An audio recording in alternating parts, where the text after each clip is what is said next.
A friend of mine set me a challenge: make a video explaining why NFTs are bad.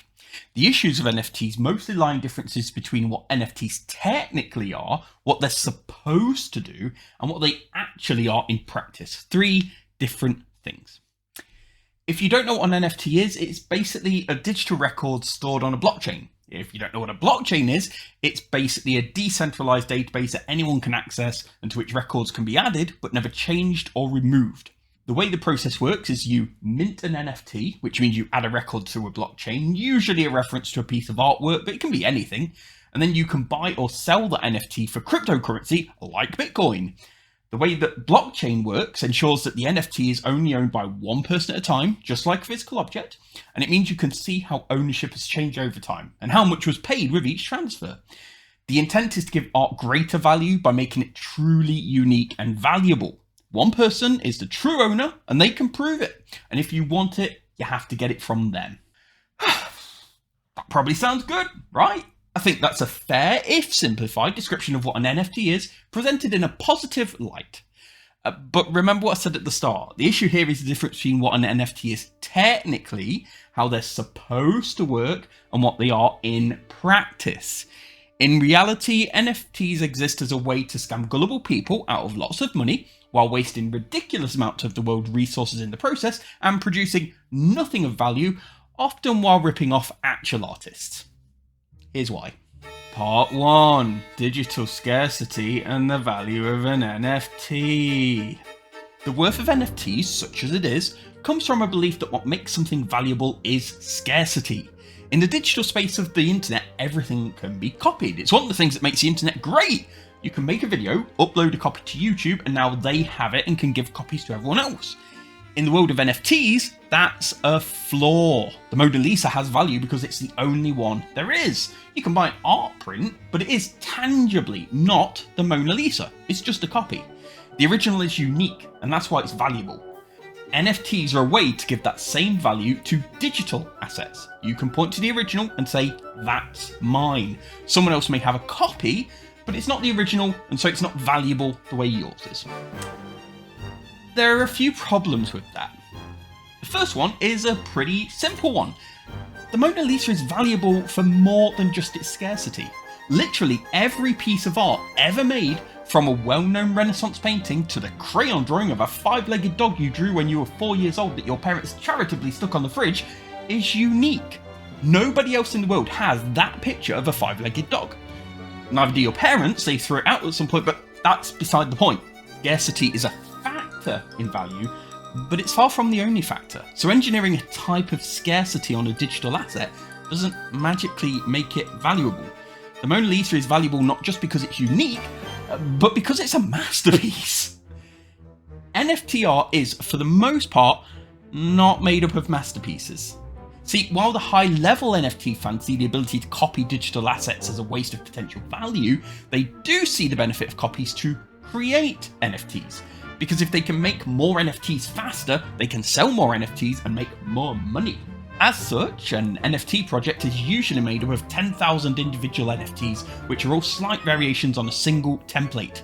If you draw up like 5 mouth shapes, 20 t-shirts, 10 combination of eye colour and shape, and 10 random additions like piercings or laser blasts out of the eyes or holding a can of beer, tell your computer to output every combination of those and presto, you have 10,000 technically unique pieces of art, many of which are identical save for colour or the character's eyes, and all of which look pretty lame.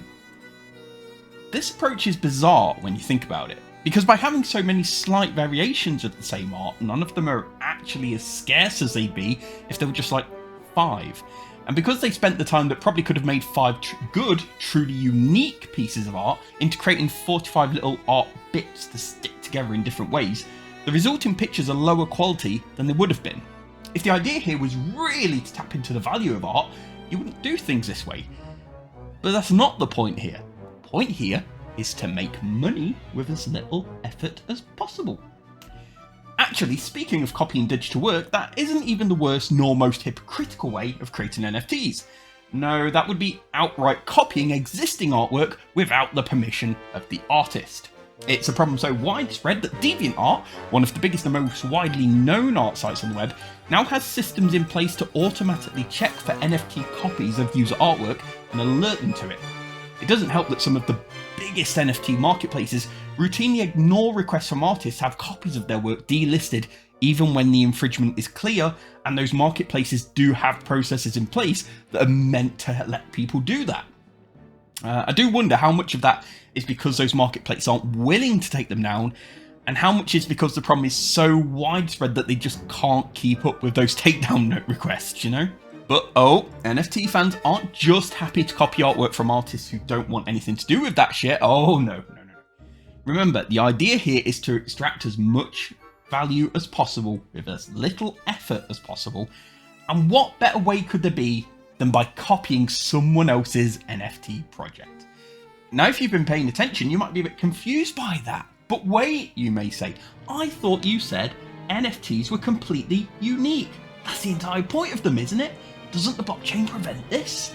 Well, funny thing, I think, and I admit I haven't looked deeply into it, but for reasons that will become very quickly clear, it's kind of irrelevant, but I think that you can't mint the same NFT twice on the same blockchain. On the same blockchain.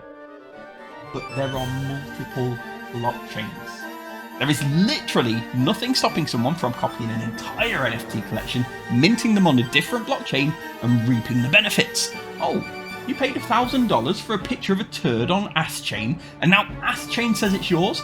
Well, ButChain says it belongs to someone else. Who's right? Both of you. And kinda neither of you. Because you didn't buy the picture. You bought an NFT pointing to the picture. As NFT fans are quick to point out whenever someone, quite correctly, notes that while a copy of a physical thing is not the same as the original, a digital copy of a digital asset is. A JPEG is just a specific configuration of ones and zeros on a storage device, and when you make a digital copy of that, the result is that same specific configuration. It doesn't just look the same, it is literally the same. Like, if someone trashes the Mona Lisa and they put an art print of it up in the Louvre Museum, that doesn't work. The original is just gone. But if someone accidentally deletes an NFT and then just puts a copy someone downloaded back in the same place on the same server under the same name, literally nothing has changed. This is the final nail in the coffin of the scarcity argument, if you ask me. Digital assets are not inherently unique, and having a digital receipt to say you bought it doesn't change that. The only thing scarce here are reasons for buying NFTs. Am I right? Am I right? Part 2. Money for nothing and the clicks for free. See, it's a reference to a song by Status Quo. It's like... But hey, I'm saying NFTs have no value, but it's obviously wrong, right? Part of the benefit of the blockchain is that we can see exactly what these NFTs are selling for. And they are selling for thousands, sometimes tens or even hundreds of thousands. As any good economist will tell you, ultimately, the value of anything is what you can convince someone else to give it for you.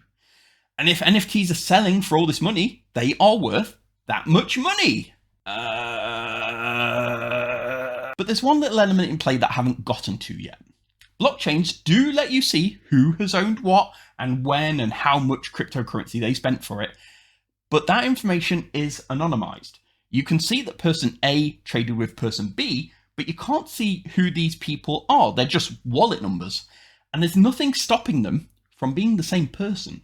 Let's pretend for a moment you've started an NFT project and you want to get people buying it so you can make that sweet cash. Well, you have to speculate to accumulate, right? So you set up a bunch of accounts, load them up with some money and start trading your own NFTs. You buy one for $500, buy a different one on another account for $400, that sort of thing. Keep in mind that money is just going to another of your accounts. You still have it. I mean, you lose a little on each transfer to the market. That's called gas for some reason, but that's pretty much negligible. Anyway, a little later, you take that $400 NFT and sell it to another of your accounts for $600. By now, you should be really pushing the word out to the larger NFT community, showing them that, hey, these things are worth hundreds and the value is only going up. Look, The blockchain says so. They have no idea that it's just you shuffling the same money back and forth. These now look like valuable commodities that are resaleable for a profit. Now you have speculative buyers grabbing your NFTs in the belief someone else will buy them for more, which they won't, and I guess people who legitimately want your NFTs as artwork for some reason, who are paying jacked up prices for a paint by numbers JPEG. We don't know how commonplace this practice actually is, but we know it does happen, because some people have messed up when trying to pull this off and used an account people already knew belonged to them, which kind of gave the game away. My guess is that this is pretty standard. It's a fairly obvious tactic and basically undetectable as long as you don't screw up. Like, if you're running an NFT scam, project, and you're not doing this, you're basically throwing money away. This is just tip of the iceberg stuff though, with scams being rife in this area. It's quite commonplace for an NFT project to market itself by saying a cartoon or video game will be made, including the NFT characters people can buy, and then closing up the moment sales taper off. And if they do make something, they'll do it as cheap and quickly as possible. The blockchain is decentralized, but hosting of the assets is not, which means that if the site they're hosted on ever goes down, or if the NFTs you bought were actually ripped off from an artist who's successful in having them removed, you now have a digital receipt to something that doesn't exist. Even the people setting up these projects aren't themselves safe. With a contractor of an NFT project where you could buy tokens to trade for an actual car, set up the sales to redirect to an anonymous wallet, losing the project a reported $3 million in sales. That project would have been a scam even if that hadn't happened, mind you, with Kia apparently completely uninvolved with this project to buy Kia cars via NFTs, but that shouldn't surprise you at this point. The bigger issue here is not specific to NFTs, but with cryptocurrency in general, which is that by nature, there's usually no recourse if you get scammed. If someone steals your details and makes a bunch of purchases from your account in real life, while it's a pain, you will in all likelihood get your money back. There are all sorts of technical and legal safeguards in play in the banking industry to make sure of it. With cryptocurrency, if someone hacks your account and transfers $100,000 in Ethereum to another account, that money's just gone. It isn't just that the marketplaces wouldn't be willing to undo the transfer, it's that the nature of blockchain means that they are literally unable to do so. You would need to track down the person who hacked you and compel them to send you the money back. And realistically, that's just not going to happen. If you fall for an NFT scam, and depending on your point of view, somewhere between most and all NFT projects are scams, you will almost certainly not get your money back. Laws are beginning to tighten around cryptocurrencies and NFTs, but not in the way NFT fans want. Cryptocurrency being handled anonymously and out of the centralized banking systems has made it the best way to launder money. So US law has recently changed, requiring crypto brokers to start identifying their users and reporting on what they have by 2023 so that they can be taxed appropriately. And while it's unclear exactly how this is going to change things, it seems likely NFTs are going to be a part of this. That picture of a money smoking and wearing a MAGA hat that you paid $5,000 for will likely be considered $5,000 worth of assets that you need to pay tax on. You remember how I talked about how NFT projects seemingly drive up the recorded values of NFTs to make them seem worth more? Well, this means that those NFT projects that didn't sell everything are now sat with a bunch of useless JPEGs that are going to cost them huge amounts in taxes, unless they can sell them on, passing the cost on to you, the customer. They'll probably do that by working to drive the price back down, meaning the true believers who got involved early on are going to be pissed, as they're left holding expensive digital assets which are either going to have to start paying taxes on or sell at a huge loss. Aside from all this, a bigger issue is that NFTs as a whole are a zero-sum game. They don't create value inherently, they just create value by encouraging more people to come in and buy them. If you sell an NFT for 10% more than you paid for it, that just means someone else bought it from you for 10% more. The only way for this to continue making a profit for everyone is to keep getting more people involved and pumping more money into it. And there is a ceiling on that. Basically, all this money is going into this blockchain and then going nowhere and doing nothing. So, let's recap. NFTs are functionally worthless, often stolen, expensive, scam-prone, do not guarantee unique proof of ownership, can point to assets that cease to exist, and are going to drive your taxes way up in the next few years. Is that everything? No, not at all. Lots more to say. But this video is already quite long, so I'm going to go over these last two things as briefly as possible. The good news is these are much simpler to talk about now we've gone over all that other stuff. When you consider everything I've just told you, NFTs are just a really terrible way of buying digital art. It boggles my mind that someone with $1,000 to drop on something like this would do so for a procedurally generated 20 by 20 pixel picture of a guy with a hat, when they could commission an actual artist to make them an actual high quality, completely unique piece of artwork of whatever they want for a fraction of the cost. Like, if you want a picture of a guy with a hat, you don't have to get it as an NFT. Someone will draw it for you, I promise. The same goes for basically every other use case for NFTs. There is always a simpler, safer, better alternative. There's one last issue, and depending on who you talk to, this is either the most or the least important issue. I've actually seen advice that says it's not worth discussing at all because NFT fans have a bunch of counter arguments that, while flawed, require more effort to refute than is really gained by bringing it up in the first place. And all the other arguments that I've said are more than enough, I think, to show that NFTs are a bad thing that you don't want to get involved with. But I think this is an important issue. So let's talk about the environmental impact. Part 3. The environmental impact. The environmental cost of all this is staggering. The average energy use to make one Ethereum transaction is substantially more than the amount needed to perform 100,000 Visa transactions. Bitcoin is worse, with 1 million Visa transactions still using less energy than a single Bitcoin transaction. Some claim that the energy cost of cryptocurrency will reduce over time, but that's not what we've seen up to now, with energy use for major cryptocurrencies increasing dramatically per transaction over the past few years. The power used for one Bitcoin transaction could power an entire home for a month. Think about that. That energy isn't being used to power vehicles, lights, or cookers. It isn't building homes or running hospitals or schools. It isn't even being used to listen to music or watch films or play games. It isn't even being used to make shitty pictures of identikit monkeys. Just trade them. It is, in the truest sense that I can imagine, being truly wasted.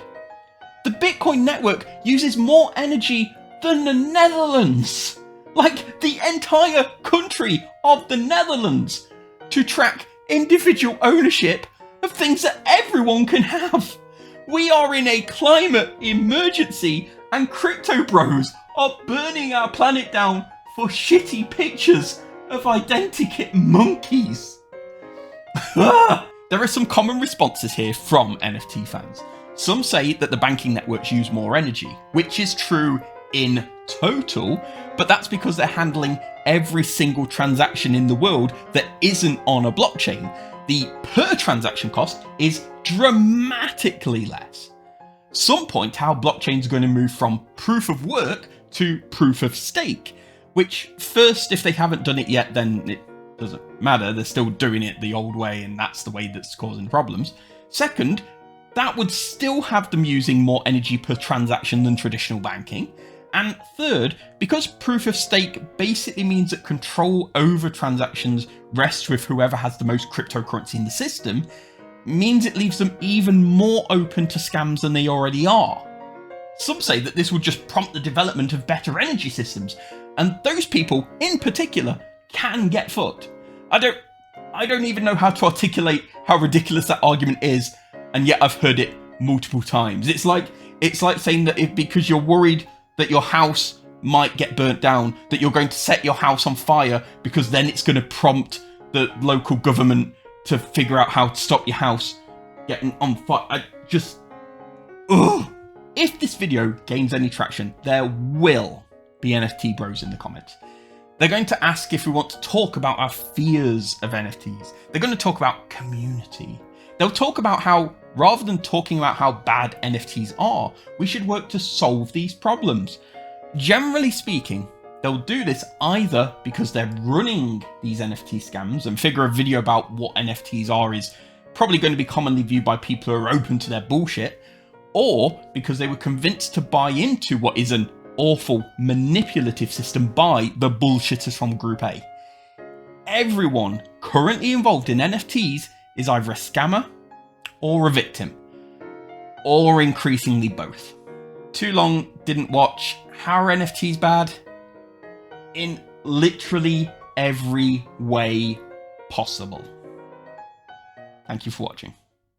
I know this wasn't the smoothest, I misspoke a couple of times and my flat was cold, so I wasn't exactly dressed to impress in a hoodie over a jumper, but I just really wanted to get this done while I had the focus. I do want to try and get back to doing more with my channels, and right now I think I just need to push myself to get things done. Even if I haven't figured out a good setup for recording these types of videos yet, I need to find a good place to put the camera so I have a nice backdrop instead of just my kitchen. Please like and subscribe if you want to see more from me, and hey, if you're feeling particularly sassy, I have a Patreon now. All my links and the sources for the video are in the description and on screen in these credits at the moment. Hopefully I'll have something more out for you soon, we'll see. Take care out there, get vaccinated, wear a mask, and don't get into NFTs.